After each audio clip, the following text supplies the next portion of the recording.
I am Ralph Carter. Fortunately for me in my life, I had the opportunity to work on a television series entitled Good Times. There was a time when Ralph Carter was one of the brightest young stars in America. Audiences adored him as Michael Evans, the wise, outspoken youngest son on the hit 1970s sitcom Good Times. His confidence, charm, and emotional depth made him unforgettable. A kid who could steal every scene without even trying. But while millions laughed along at home, few realized what was happening behind the cameras. Hollywood loved to celebrate its child stars until they grew up. For Ralph Carter, fame came fast and disappeared even faster. One moment, he was America's favorite TV kid. The next, the phone stopped ringing, and the spotlight that once felt warm began to burn. What followed was a journey few could have imagined. One marked by heartbreak, personal struggle, and the painful search for identity in an industry that often forgets its young heroes the moment they outgrow their roles. Today, decades later, fans still wonder, what really happened to Ralph Carter after Good Times ended? Why did a rising star with so much promise vanish from the screen so suddenly? And how did he find his way back to peace after years of silence? This is the untold story of Ralph Carter, a story not just about fame, but about survival. Because sometimes the hardest part of success isn't getting there. It's what happens when it's gone. Before Ralph Carter became a household name, he was just a boy from New York City with a dream that seemed far too big for his surroundings. Born in 1961, Ralph grew up in a world where opportunities for young black performers were rare and fleeting. But Ralph had something that couldn't be taught, a natural charisma, a spark that made people stop and listen. By the time he was 10, that spark had already caught the attention of Broadway. His first major break came in the early 1970s when he was cast in the musical Raisin, a stage adaptation of A Raisin in the Sun. His performance as Travis Younger earned him critical acclaim and even a Tony Award nomination. Think about that. A young kid from Harlem, standing shoulder to shoulder with some of Broadway's finest, already recognized for his incredible talent. For most children, it would have been overwhelming. For Ralph, it was destiny. That Broadway success didn't go unnoticed. Television producers, always searching for fresh faces, saw in Ralph the perfect mix of intelligence, humor, and innocence. Soon, he was cast as Michael Evans in Good Times, a groundbreaking sitcom about an African-American family trying to make ends meet in a Chicago housing project. The show wasn't just funny, it was powerful. It tackled poverty, racism, and family struggles with honesty rarely seen on television at the time. And at the heart of it all was Ralph. His character, Michael, was the voice of reason, the young activist, the dreamer who believed that education and courage could change the world. His chemistry with co-stars like Esther Roll, John Amos, and Jimmy Walker brought authenticity to the Evans family dynamic. Viewers saw their own families in that living room, and week after week, Ralph's lines carried more weight than anyone expected from a child actor. But while audiences saw a confident young star, Ralph was quietly feeling the pressure. Fame for a teenager can be both a blessing and a trap. Between filming schedules and school, he had little time to simply be a kid. And Hollywood, as it often does, began shaping his image. The smart kid, the young activist, the mature one. Those labels brought applause, but they also boxed him in, behind the scenes. Ralph's co-stars treated him like family, but even that couldn't protect him from the industry's darker side, the politics, the rivalries, and the constant pressure to stay relevant. As Good Times soared in ratings, the network began focusing more on comedy and less on the heart of the show. Storylines shifted. Egos clashed, and Ralph, still so young, watched the show that had made him famous slowly change before his eyes. By the time Good Times ended in 1979, Ralph was just 18 and already facing an identity crisis. The little boy America loved was now a young man, and Hollywood didn't quite know what to do with him. The roles stopped coming, the cameras stopped calling, and the fame that had once seemed eternal suddenly vanished. What happens to a young star when the world moves on? For Ralph Carter, the end of Good Times wasn't just the close of a chapter. It was the beginning of a painful journey toward rediscovering who he was when the spotlight faded.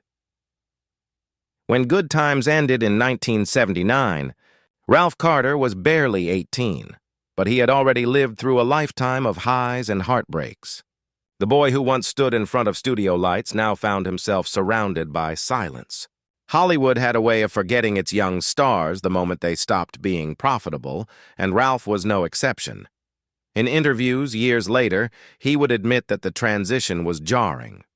"One day everyone knows your name," he said quietly, "and the next, you're a memory." For someone who had spent most of his youth being defined by one role, finding an identity outside of Michael Evans was a struggle. Casting directors couldn't see past his Good Times fame. The industry had typecast him. He was the smart kid, the activist, the old soul. But Ralph had outgrown all of that. He wanted to be seen as an adult actor, not a relic of television's past. The 1980s were supposed to be his rebirth, but instead they became a long, lonely test of resilience. Roles dried up, music was changing, television was evolving, and the audience that once adored him had moved on to new faces. The fame that had once felt like a gift began to feel like a weight, a reminder of a time he could never return to. Friends say Ralph tried everything to reinvent himself. He turned to music, releasing a few songs that showcased his soulful voice. For a brief moment, it seemed like he might carve a new path. But without the machine of Hollywood behind him, those efforts went largely unnoticed. The phone calls became fewer, the interviews stopped, and Ralph faded from the public eye. But it wasn't just the loss of fame that hurt. It was what came with it. The isolation, the self-doubt, the endless question of, what now? Many child stars crumble under that pressure, and Ralph came dangerously close. The world that had once celebrated him now offered little support, and the silence that replaced applause became deafening. Yet even in that darkness, Ralph didn't give up. Those close to him say that his grounding came from family and from faith. Unlike many former stars who chased the spotlight, Ralph began focusing on what truly mattered, rebuilding his life away from the cameras. He took time to reflect, to heal, and to reconnect with who he was before fame. He began performing locally, joining theater groups in New York, reconnecting with the stage that had given him his start. Broadway had once opened its doors to him, and in a way it did again, not with massive fanfare, but with quiet dignity. Theater allowed Ralph to be more than a character. It let him rediscover his voice, but even then there was a bittersweet undertone. For every fan who approached him, there were always the same questions. Why did you leave Hollywood? What really happened after Good Times? The truth was simple but painful. Hollywood left him long before he left it. Still, Ralph refused to let bitterness define him. He once said, "I don't regret it. I'm thankful that people still remember. That's love." It was a rare kind of grace, the kind that comes only from someone who's been through the fire and learned to walk out whole. By the end of the 1980s, Ralph Carter was no longer chasing fame, he was chasing peace. But his story was far from over, because in the years that followed, the former child star would face one final test, the challenge of finding purpose when the world had already written your ending. By the time the 1990s arrived, Ralph Carter had quietly stepped away from the Hollywood spotlight, but not from life itself. While the world might have forgotten his name, Ralph had discovered something far more meaningful than fame: stability. Away from cameras and flashing lights, he built a life rooted in simplicity, love, and reflection. He married, started a family, and focused on being the kind of husband and father he never had time to be during his early stardom. For Ralph, family wasn't just important, it was salvation. It was the grounding force that reminded him he was more than the character millions once saw on TV. Those who knew him during this time describe him as soft-spoken, but deeply thoughtful. He didn't crave attention or chase publicity. Instead, he found joy in ordinary moments, attending community events, supporting local theater, and mentoring young performers who dreamed of following in his footsteps. Ralph had seen the best and worst of fame, and he wanted the next generation to understand the difference between success and happiness. But his path wasn't without pain. In several interviews, Ralph spoke about the emotional toll of being a child star, the exhaustion, the unrealistic expectations, and the loneliness that came after the cameras stopped rolling. Hollywood can make a person feel larger than life, but when that illusion fades, what's left is often emptiness. Ralph admitted that he struggled to adjust to a world that no longer treated him like a star. The applause was gone, and in its place was silence, the kind that forces a person to truly face themselves. During those quiet years, Ralph found healing through music. He began performing in local venues across New York, rediscovering his voice not as a celebrity but as an artist. His songs were soulful and filled with stories of faith, resilience, and the bittersweet truth of growing up too fast. Audiences who caught those performances said his voice carried a kind of emotion that only comes from someone who has lived through both the rise and the fall. He also became an advocate for stage performers, using his platform to speak about the challenges of transitioning from childhood fame to adult life. Ralph never sought pity. Instead, he spoke with honesty and grace, hoping that by sharing his journey, he could help others avoid the same pitfalls. There was one quote that seemed to sum up Ralph's philosophy on life perfectly. When asked if he missed Hollywood, he smiled and said, "I don't miss the fame. I miss the purpose. But now I've found a new one." That new purpose became his quiet mission, to live authentically, to stay connected to his roots, and to prove that happiness doesn't depend on headlines or red carpets. For Ralph, the lesson was clear: fame fades, but character lasts forever. And though he no longer walked the sound stages of Los Angeles, his influence lingered in the hearts of fans who grew up watching him. To them, he would always be the wise and hopeful Michael Evans, the kid who believed in better days, both on-screen and off. But as the years went on, Ralph's story took another unexpected turn, one that would remind everyone that even after the lights go out, true talent never disappears. In the later years of his life and career, Ralph Carter's story transformed from one of fading fame into a quiet triumph, a reminder that true success isn't measured by red carpets or ratings, but by peace of mind. While many child stars of the 1970s vanished into obscurity or struggled to rebuild their lives, Ralph managed to do something few could. He reinvented himself without losing who he was.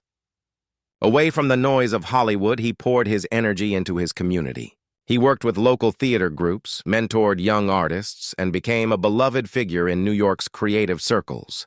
He never needed a spotlight to shine. His warmth and humility did that for him. Those who met him during these years often describe him as humble to a fault. He didn't talk much about good times unless someone brought it up, and even then his words were filled with gratitude, not regret. "That show gave me everything," he once said. "It taught me about people, about responsibility, and about myself." Ralph's quiet dedication began to earn recognition once again. Nostalgia for good times brought renewed attention to the cast, and fans who had grown up watching him were eager to know what had become of their favorite TV brother. Instead of bitterness, Ralph greeted them with warmth. He often attended reunion events, sharing stories of laughter, long days on set, and the family bond that formed between the actors. It was clear that while fame had come and gone, the love never truly faded. But beneath the nostalgia lay a deeper message, one Ralph never stopped repeating. Fame isn't the dream. Living with purpose is. For him, that purpose came in the form of giving back. He became involved in local education programs, encouraging young black performers to pursue their artistic dreams while staying grounded in reality. He spoke candidly about the pressures of the entertainment industry, teaching them to prepare for life beyond the camera. Over time, Ralph's story became a rare Hollywood tale, not one of scandal or tragedy, but of endurance and grace. He showed that it's possible to walk away from the spotlight and still lead a life full of meaning. His resilience inspired countless fans who saw in him a reflection of their own struggles, the challenge of growing up, finding direction, and staying true to oneself in a world that's constantly changing. Even today, Ralph Carter remains a symbol of authenticity. While others chased fame, he chose fulfillment. While some clung to the past, he embraced the present.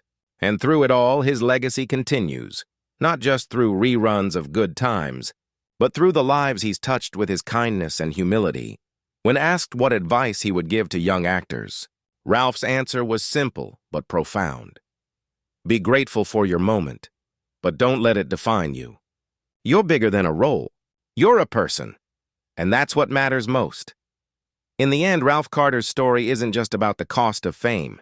It's about what happens when a person learns to find peace after the applause fades. He may have stepped out of Hollywood's bright lights, but his story continues to shine, quietly, powerfully, and eternally true.